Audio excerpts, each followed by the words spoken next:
난사판 시대의 진정한 진보 정신이 무엇인가를 탐색하는 이원복 진보TV입니다. 이원복 TV는 진보 정신의 학문적 배경을 살펴보고자 학문의 왕도를, 진보 정신의 한국적 적용을 논하고자 정치평론을 운영하고 있습니다. 시청자 여러분들의 많은 구독과 좋아요, 응원 댓글을 꼭 부탁을 드리겠습니다. 모처럼 가을 하늘이 웬일인가 싶게 정말로 청명하고 아주 맑고 깨끗합니다. 한국의 전통적 가을 하늘이 되돌아온 게 아닌가 싶습니다. 어떻게 이런 일이 벌어질 수 있는 것일까요? 현재로서는 북경 쪽의 공장들이 안 돌아가기 때문에 공장 굴뚝에서 매연을 뿜어내는 게 중단이 되니까 한반도 상공이 깨끗해진 거라는 설이 가장 유력한 것 같습니다. 그렇지 않고서야 달리 해석할 방법도 없지 않겠습니까? 갑자기 하나님이 오신 것도 아닐 테고, 중국 쪽에서 이러한 일 하나만 발생해도 한국 상공이 이렇게 변하니 이래저래 한국이 중국의 영향권에 있는 것만큼은 분명하다 하겠습니다. 이왕 영향을 주고받는 관계이니 서로에게 이익이 되고 좋은 영향들을 주고받았으면 참 좋겠는데, 현실은 전혀 그렇지도 않으니 언제쯤 중국 덕 좀 제대로 볼지, 중국이 우리에겐 이제 확연한 스트레스다 안 할 수가 없는 것 같습니다.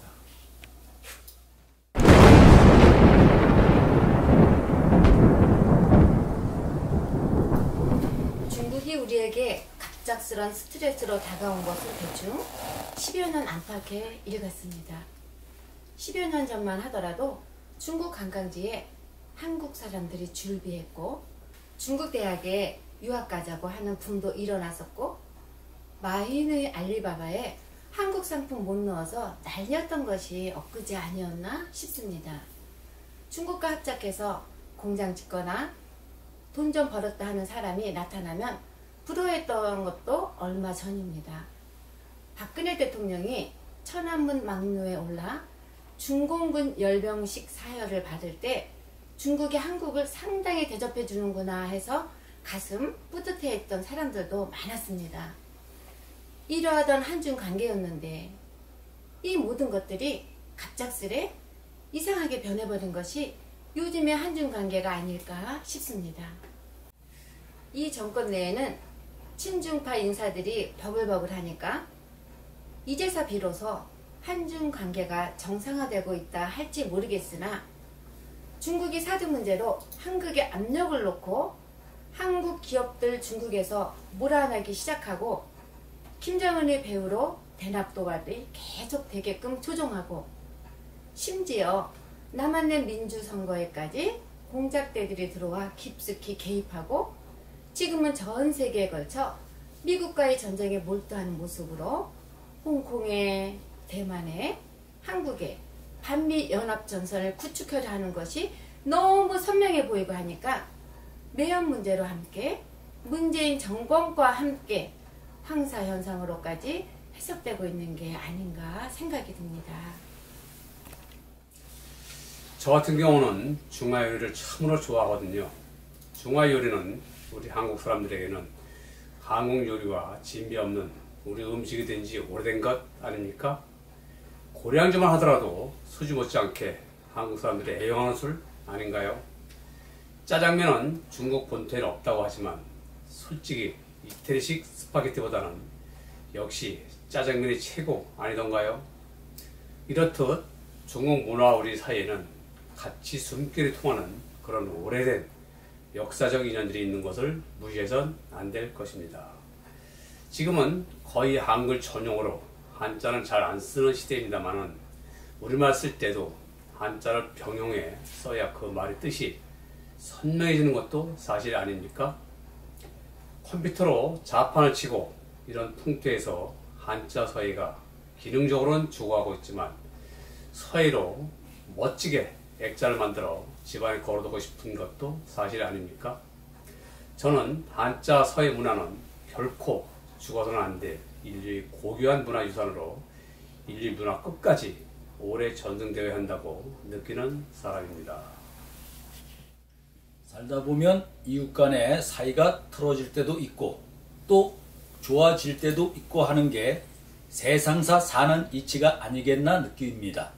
역대로 한국과 중국 관계에서도 좋았던 때도 많았고 또 원수지간이 된 적도 많았습니다. 고구려는 살수대첩까지 하면서 수나라와 싸웠고 몽골의 원나라는 고려를 수차례 침공하였으며 명나라도 고려 말 조선조 초에 끊임없이 우리 쪽에 도발을 하였고 만주족이 세운 청나라에게는 병자호란을 겪었습니다. 조선 말기엔 끊임없이 사색 당파의 혼란이 가속화되었고 그러다 일본이 본격적으로 조선과 중국을 점령해 나가자 동명상련이라고 그때 중국의 임시정부 멤버들이 신세도 좀 지고 일본하고 싸우다 보니 당연히 중국 본토에 우리 쪽 항일 무장 세력들이 만주 일대에서 싸우는 것을 중국이 좀 지원도 해서 잠시 가까워지기는 했으나 중국은 늘 조선 쪽을 자기들 부하인 양 하대하는 게 보통이었고 우리 쪽은 현실적으로 그래도 어떻게든 살아야 하니까 때론 조공도 바치고 비교적 상자로 중국을 대했던 것이 그간의 역사였지 않았나 생각이 듭니다. 중국이 6.25 때 굳이 참전을 하여 한반도 분단의 책임자로 나선 것은 우리하고는 결정적으로 원수지간이 되는 일이었다고 봐야 할 것입니다. 부산까지 밀렸던 우리가 반격을 하여 압록강까지 회복을 하였을 때 왜 중국이 수많은 인명의 살상까지를 마다하지 않고 참전했는지 지나간 역사가 참으로 통탄스럽다 하겠습니다. 그때 통일이 되었다 하면 지금과는 또 다른 한중 관계가 형성되지 않았을까 추측해 봅니다. 지나놓고 봐도 중국은 한국이 커지는 것을 눈뜨고 못 봐주겠다는 것이 아니었을까요? 역사 이래로 한반도 왕조들이 대륙 쪽을 침략해 본 적은 없었습니다. 우리 민족은 우리를 안 건들면 우리도 당신들을 안 건드린다 하는 평화주의자들이지 않았습니까? 그럼에도 뭐 그렇게 한반도 쪽이 하나가 되는 것을 배합했던 것인지 참으로 대국답지 않게 옹졸하고 째째했다고 봐야 할 것입니다. 중국이 세계 산업들의 공장 역할을 하는 것에 우리가 배 아프고 그럴 생각은 별로 없던 것이 우리 쪽의 실정이었습니다. 우리나라 공장들도 돈이 된다고 하니까 누가 시킨 것도 아닌데 다 중국으로 공장을 옮겨가지 않았습니까? 그러다 보니 중국 내에서는 황해권 해안지대에 공장들이 대규모로 들어서게 되고 이 공장들이 굴뚝에서 쏟아내는 각종 공해 물질들이 대량으로 한반도 쪽으로 몰려오고 했던 것이 저간의 사정이었었지요. 이로 인해 한반도가 늘 우울하고 쾌쾌한 악영향을 받았던 것이었습니다. 그렇다면 당연히 우리 정부에선 마땅한 대응책들을 요구하고 공동으로 대책들도 세우고 했어야 하는 게 당연한 일 아니었겠습니까? 사리가 그러함에도 그간 김대중, 노무현, 이명박, 박근혜 어느 정부에서도 아무 소리들도 뻥끗 못했습니다.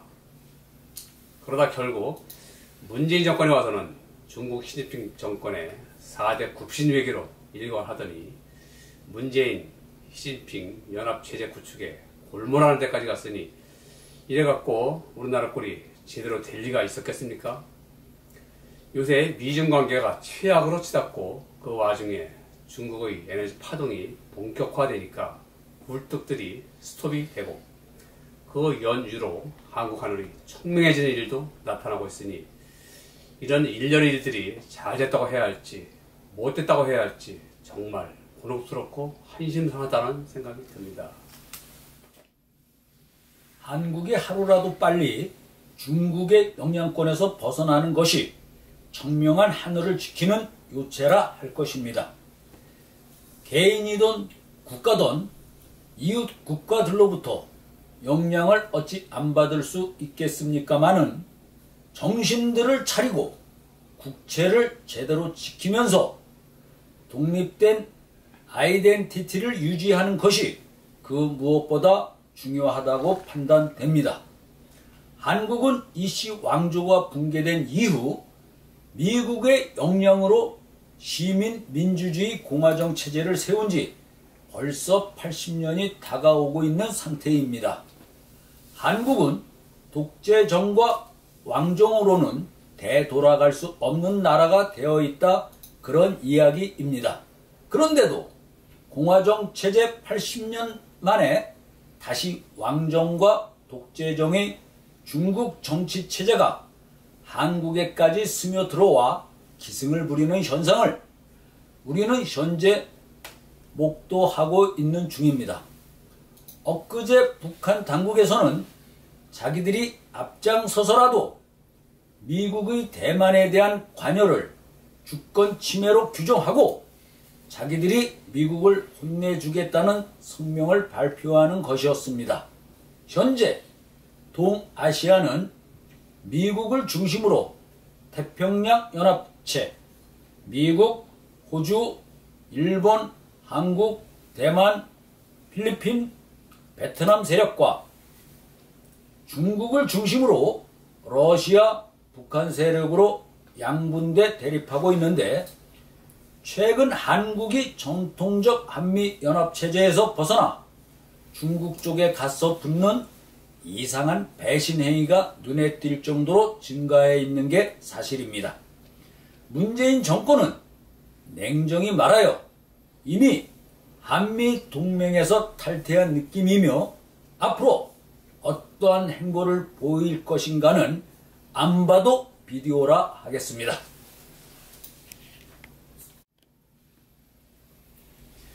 황사가 거치듯 문재인 정권의 종북 주사파 노선, 친중 노선이 거치는 시대가 하루라도 빨리 다시 와야 할 것입니다.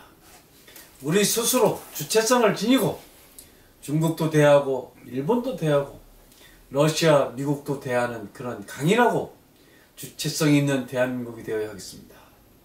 그리고 무엇보다 중국과 북한을 향해 일당 독재 그만하고 정말 국민들이 주인이 되는 자유민주주의 제대로 하라고 우리가 오히려 앞장서서 가르쳐야 할 것입니다. 김일성 3대 왕조체제, 시진핑 황제체제는 우리 인류 문화사의 미래가 결코 될 수 없는 체제입니다. 로마를 흉봤는데 로마와 되어가는 중국 시황제 체제, 결코 정답이 될 수 없을 것입니다. 김치 일가 왕조체제, 이 또한 시대에 한참 뒤떨어진 꼴통 보수라 해야 할 것입니다.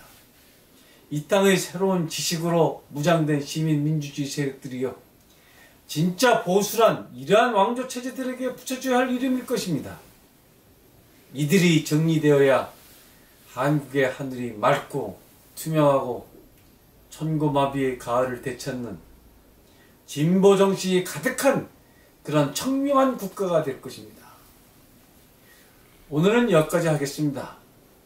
좌파, 종북주사파, 시황제파들이 집권을 하면서 용어들도 엉망진창이 되었습니다. 어떻게 이런 시대착오적인 왕정파, 봉건제적 황제파들을 진보라 불러준단 말입니까? 언론과 방송, 저널, 지식인연 하는 패널들 모두 정신이 이상한 사람들 아닙니까? 네이밍을 정확하게 하는 것, 여기서부터 진정한 진보주의자, 사이비 진보주의자가 판가름 날 것입니다. 여러분 좋으셨다면 구독과 좋아요, 응원 댓글 3종 세트 꼭 부탁을 드리겠습니다. 여러분의 응원이 저희 방송이 명품 방송이 되는데 결정적인 역할을 해 주실 것입니다. 모처럼 시원한 가을 하늘을 보면서 황사가 거쳐야 이 대한민국이 제대로 숨쉬고 살 수 있다는 깨달음을 여러분께 전하면서 오늘 방송을 마치도록 하겠습니다. 감사합니다. 그럼 다음 시간에 다시 만나 뵙겠습니다.